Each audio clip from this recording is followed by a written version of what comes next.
আজ যমুনা ভবনে জরুরি বৈঠকে অর্থ উপদেষ্টা ঘোষণা দিলেন, এই ডিসেম্বর থেকেই কার্যকর হচ্ছে বহুল প্রত্যাশিত নবম জাতীয় পে স্কেল। নতুন পে স্কেল বাস্তবায়িত হবে ১.৪ অনুপাতে। চূড়ান্ত সিদ্ধান্ত আজ বৈঠকে। আসসালামু আলাইকুম। আপনি যদি একজন সরকারি কর্মচারী হয়ে থাকেন তাহলে ভিডিওটিতে একটি লাইক দিয়ে চ্যানেলটি সাবস্ক্রাইব করে সম্পূর্ণ ভিডিও দেখতে থাকুন। আজ যমুনা ভবনে অনুষ্ঠিত হল একটি অত্যন্ত গুরুত্বপূর্ণ এবং জরুরি বৈঠক।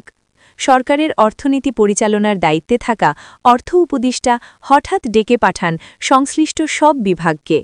সকাল থেকেই ভবনের ভেতর ও বাইরে এক ধরনের চাপা উত্তেজনা বিরাজ করতে থাকে। কর্মকর্তারা দ্রুত গতিতে বৈঠক কক্ষে প্রবেশ করছেন, আর বাইরে অপেক্ষা করছেন সংবাদ মাধ্যমের কর্মীরা।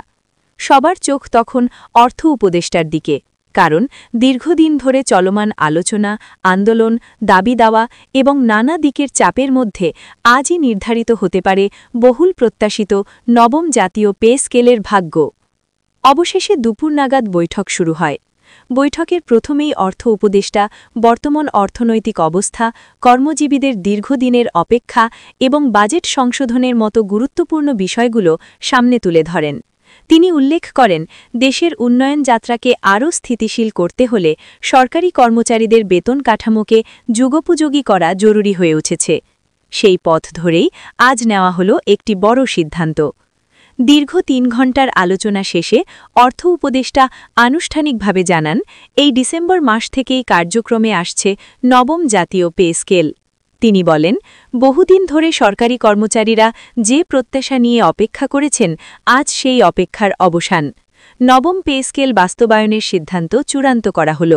এটি এই ডিসেম্বর থেকেই কার্যকর হবে এবং বেতন নির্ধারিত হবে ১.৪ অনুপাতে।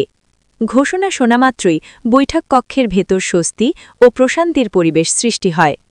এই ঘোষণার মধ্য দিয়ে সরকারি কর্মচারীদের দীর্ঘদিনের দাবি অবশেষে বাস্তবে রূপ নিতে যাচ্ছে। বহু জায়গায় আন্দোলনের ডাক, কর্মচারী সংগঠনগুলোর পক্ষ থেকে বারবার আলোচনার আহ্বান, সবকিছুর শেষে আজ যমুনা ভবনে এসে চূড়ান্ত হল সেই সিদ্ধান্ত। বৈঠকে আরও জানানো হয়, পে স্কেলের কাঠামো এমনভাবে সাজানো হয়েছে যেন দেশের সামগ্রিক অর্থনীতি ক্ষতিগ্রস্ত না হয় এবং সরকারি কর্মকর্তাদের জীবনযাত্রাও স্বাভাবিক ও সুরক্ষিত থাকে। নবম পে স্কেল বাস্তবায়নের এই ঘোষণা এবছর ডিসেম্বর মাস থেকেই মাঠ পর্যায়ে কার্যকর হবে বলে জানানো হয়। অর্থ উপদেষ্টা বলেন, প্রথম ধাপে মৌলিক বেতনে পরিবর্তন আসবে। পরবর্তী ধাপে অন্যান্য ভাতা, সুবিধা ও কাঠামোগত সমন্বয় করা হবে। সবকিছুই পর্যায়ক্রমে বাস্তবায়িত হবে, যাতে সরকারি রাজস্ব ব্যবস্থার ওপর অতিরিক্ত চাপ না পড়ে। এছাড়া বৈঠকে উল্লেখ করা হয়, নতুন পে স্কেলের আওতায় কর্মচারীদের বেতন বৃদ্ধি হলেও এটি দেশের অর্থনৈতিক স্থিতিশীলতার সঙ্গে সামঞ্জস্য রেখে কার্যকর করা হবে, কারণ বিশ্বব্যাপী অর্থনৈতিক মন্দার পরিস্থিতি এবং মূল্যস্ফীতির কারণে সরকারের ব্যয় ব্যবস্থাপনা অত্যন্ত সতর্কতার সঙ্গে চালাতে হচ্ছে। তারপরও সরকারি কর্মকর্তা কর্মচারীদের জীবনমান রক্ষা ও কর্মপ্রেরণা ধরে রাখতে এই পে স্কেল বাস্তবায়ন জরুরি ছিল, একথা জোর দিয়ে বলেন অর্থ উপদেষ্টা। যমুনা ভবনে বৈঠক শেষে সাংবাদিকরা অর্থ উপদেষ্টার কাছে জানতে চান, এই সিদ্ধান্ত হঠাৎ নেওয়ার কারণ কি। জবাবে তিনি বলেন, কর্মচারীদের দাবি, মাঠ পর্যায়ের বাস্তবতা এবং বর্তমান পরিস্থিতি বিবেচনায় আমরা আর দেরি করতে চাইনি। ডিসেম্বর মাস থেকেই বাস্তবায়ন হবে, এটাই ছিল আমাদের প্রতিশ্রুতি এবং আমরা তা পালন করছি। আরও যোগ করেন, ১.৪ অনুপাত নির্ধারণ করা হয়েছে মূল্যস্ফীতি, রাজস্ব আয় এবং সরকারি সক্ষমতা বিবেচনা করে। ভবিষ্যতে প্রয়োজন হলে আরও সমন্বয় করা হবে। বৈঠক শেষে কর্মকর্তারা জানান, নতুন পে স্কেল কার্যকর হলে নিচের স্তরের কর্মচারীরা সবচেয়ে বেশি উপকৃত হবেন, কারণ তাদের বেতন বাড়ার শতাংশ তুলনামূলক বেশি হবে। উচ্চপদস্থ কর্মকর্তাদের ক্ষেত্রেও বেতন বৃদ্ধি হবে, তবে তা কাঠামোগতভাবে সুষম করা হয়েছে। এর পাশাপাশি অবসরপ্রাপ্ত কর্মচারীদের ক্ষেত্রেও কিছু সুবিধা বাড়ানোর বিষয়ে আলোচনা হয়েছে, যদিও আজকের বৈঠকে সেটি চূড়ান্ত হয়নি। অর্থ উপদেষ্টা জানান, অবসর ভাতা ও পেনশন বিষয়ে একটি আলাদা কমিটি কাজ করছে। সেই কমিটি তাদের প্রস্তাব জমা দিলে পরবর্তী বৈঠকে সিদ্ধান্ত নেওয়া হবে। পে স্কেল ঘোষণার খবরে যমুনা ভবনের বাইরে অপেক্ষারত বিভিন্ন কর্মচারী সংগঠনের সদস্যরা উচ্ছ্বাস প্রকাশ করেন। তারা বলেন, আমরা আশা করছিলাম ডিসেম্বরেই চূড়ান্ত ঘোষণা আসবে। অবশেষে সেই আশা পূরণ হল। আজকের সিদ্ধান্ত আমাদের পরিবারের জন্য বড় স্বস্তি। এদিকে সামাজিক মাধ্যমে ইতিমধ্যে নতুন পে স্কেল নিয়ে ব্যাপক আলোচনা শুরু হয়েছে।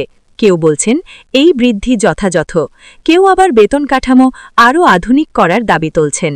তবে অধিকাংশই মনে করছেন আন্দোলনের চাপ, বাস্তব পরিস্থিতি এবং কর্মচারীদের জীবনযাত্রার মূল্য বৃদ্ধি বিবেচনায় সরকারের এই সিদ্ধান্ত সময়োপযোগী। অর্থ উপদেষ্টা সংবাদ মাধ্যমকে আরও জানান, পে স্কেলের গেজেট ডিসেম্বরের মধ্যেই প্রকাশ করা হবে। এরপর জানুয়ারি থেকে পুরোপুরি নিয়ম অনুযায়ী বেতন প্রদান শুরু হবে। ডিসেম্বর মাসের বেতন নতুন কাঠামো অনুযায়ী সমন্বিতভাবে দেওয়া হবে। বিশেষজ্ঞরা বলছেন, এই পে স্কেল বাস্তবায়ন দেশে কর্মজীবীদের আর্থিক নিরাপত্তা বাড়াবে। একই সাথে ভবিষ্যতে সরকারি চাকরির আকর্ষণও বৃদ্ধি পাবে। তবে অর্থনৈতিক শৃঙ্খলা বজায় রাখতে সরকারের সতর্কতা অব্যাহত রাখা জরুরি। সমগ্র বৈঠক শেষে অর্থ উপদেষ্টা সাংবাদিকদের উদ্দেশ্যে বলেন, আমাদের লক্ষ্য কাউকে বঞ্চিত করা নয়, আবার দেশের অর্থনীতিকেও ঝুঁকির মুখে ফেলা নয়।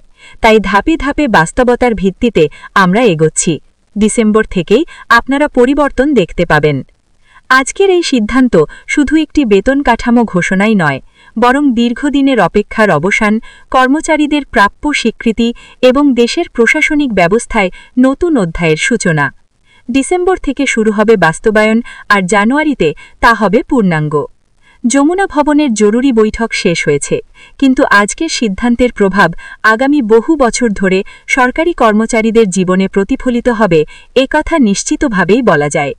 নবম জাতীয় পে স্কেলের মাধ্যমে প্রশাসনে নতুন প্রাণ ফিরবে, কর্মজীবীরা ফিরে পাবেন আর্থিক স্বস্তি, আর দেশের অর্থনীতি পরিচালনার ক্ষেত্রে শুরু হবে একটি নতুন অধ্যায়।